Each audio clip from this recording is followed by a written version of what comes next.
باوجود ہو جاتا ہے. تو جب میں نے اپنے اللہ کے سامنے گزارش کر دی، اللہ تعالیٰ سے میں نے مانگ لیا، پھر کیوں اللہ میاں مجھ سے، پھر کیوں اللہ میاں نے مجھے روکا نہیں اس سے؟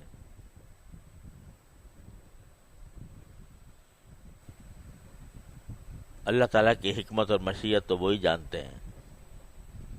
ہم اور آپ کہاں تک اس کی حکمت اور مشیتوں کو سمجھنے کی کوشش کریں گے؟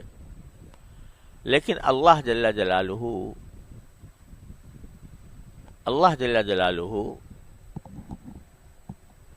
بندے کا گرنا پڑنا بھی ان کی مشیت میں ہوتا ہے بعض اوقات. سمجھے؟ گرنا پڑنا کیوں ہوتا ہے؟ تاکہ یہ مزید روئے، یہ مزید میری طرف متوجہ ہو، مزید مجھ سے توبہ مانگے، مزید مجھ سے معافی مانگے، اور میں پھر اس کو اپنی ستاری کا مورد بناؤں، اپنی غفاری کا مورد بناؤں. اس لیے بھی کرتے ہیں اللہ میں بعض اوقات.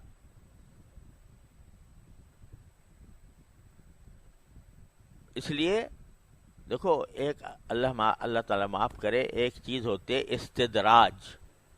اللہ تعالیٰ ہر مسلمان کو اسے محفوظ رکھے. استدراج کیا ہے؟ کہ آدمی گناہ میں مبتلا ہے، گناہ میں کیا جا رہا ہے، اور اللہ میں ڈھیل دے رہے ہیں. اچھا بھائی، اور کر. تو اللہ بچائے، جو غفلت کے ساتھ ہوتا ہے، یہ استدراج ہے، بڑی خطرناک چیز ہے. اللہ تعالیٰ ڈھیل دے رہے ہو کسی کو، اس کی علامت یہ ہے استدراج کی کہ ایسے آدمی کے دل میں فکر ہوتی ہی نہیں. اس کو نہ ندامت ہوتی ہے، نہ فکر ہوتی ہے کہ میں کیوں کر رہا ہوں. وہ تو سینہ تان کے کر رہا ہوتا ہے گناہ، اعوذ باللہ. وہ تو ہے بڑی خطرناک چیز. اور ایک وہ ہے جو گناہ تو کر رہا ہے بیچارہ، لیکن شرمندگی کے ساتھ، عاجزی، اللہ تعالی کے سامنے عاجزی ظاہر کرتا ہے، روتا ہے، گڑ گڑاتا ہے، یا اللہ مجھ سے یہ ہو گیا، مجھے بچا لے اس سے، یا اللہ مجھ سے آئندہ میں اس گناہ میں مبتلا نہ ہوں. آج کل کے جو گناہ ہے وہ نظر کا گناہ سب سے خراب ہے. تو میں اس کی خاص طور پر، اور بھی غیبت سب پتہ نہیں کیا کیا ہم مبتلا رہتے ہیں جن گناہوں میں. اب ہم جیسے لوگ جن کا بہرحال کچھ نہ کچھ کسی بزرگ سے تعلق ہے، کسی کا پاس بیٹھنے کا موقع ملا ہے، کچھ دین کی تعلیم حاصل کی ہے، کچھ تعلیم دے رہے ہیں، تو ان سے یہ توقع تو مشکل ہے کہ وہ ان کو نماز چھوڑنے کا گناہ کریں گے،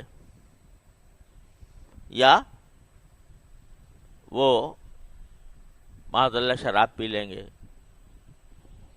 لیکن جو گناہ پھیلے ہوئے ہیں معاشرے کے اندر، اچھے خاصے پڑھے لکھے اہل علم کے اندر، نظر کا گناہ، کان کا گناہ، غیبت کا سننا، زبان کا گناہ کہ زبان بے تکان چل رہی ہے، سوچے بغیر کہ میں سچ بول رہا ہوں یا جھوٹ بول رہا ہوں، میں مبالغہ اتنا کر رہا ہوں کہ وہ جھوٹ کی حد تک پہنچ رہا ہے، غیبت کر رہا ہوں کسی پر بہتان لگا رہا ہوں، کسی پر الزام لگا رہا ہوں، کسی کی دل آزاری کر رہا ہوں. یہ گناہ عام ہے ہم سب میں. تو پہلے تو اس کا احساس ہونا چاہیے کہ گناہ ہے، اور احساس ہونے کے بعد شرمندگی ہونی چاہیے. غیبت کر لی اور شرمندگی کوئی نہیں، اللہ بچائے. جب کیے جا رہے ہیں اور کوئی شرمندگی بھی نہیں، اس سے توبہ کرنے کا دھیان بھی نہیں، تو بھائی یہ خطرناک معاملہ ہے۔ لیکن اگر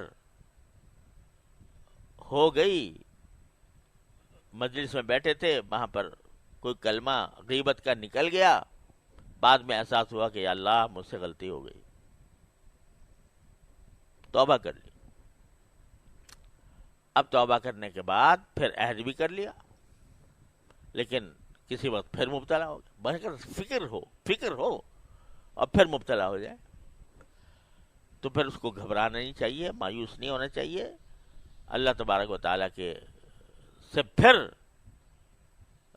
توبہ کی طرف متوجہ ہو۔ بازا ہرنچ ہستی بازا، گر کافر و گبر و بت پرستی بازا، این درگہ ماں درگہ نومیدی نیست، صد بار اگر توبہ شکستی بازا، 100 بار بھی توبہ توڑی ہو آ جاؤ میرے پاس۔ تو جب بندہ میں یہ نہیں کہہ رہا کہ بھائی یہ کوئی اچھی بات ہے کہ ایک مرتبہ توبہ کرے اور آدمی پھر اس کو توڑے، نہیں، کوشش تو پوری کرنی ہے، لیکن کسی وقت نفس سے مجبور ہو کر، شیطان کے دھوکے میں آ کر مبتلا ہو گیا تو پھر مایوس نہ ہو، پھر لوٹ جائے اسی کی طرف۔ جب یہ عمل کرتا رہے گا تو کیا ہوگا؟ من تابا، تو کیا ہوگا؟ وہ عمل عملا صالحا، پھر وہ عمل صالح کی طرف آ جائے گا۔ کیا مانا؟ کہ اس کے بیشتر اعمال صالحہ ہو جائیں گے، اور جب یہ ہوگا اور اللہ تبارک و تعالیٰ پھر اس کو طاقت دیں گے کہ بالکل وہ گناہ چھوٹ جائے، فَإِنَّهُ يَتُوبُ إِلَى اللَّهِ مَتَابًا، تو وہ لوٹ آتا ہے اللہ کی طرف، ٹھیک لوٹ آنا۔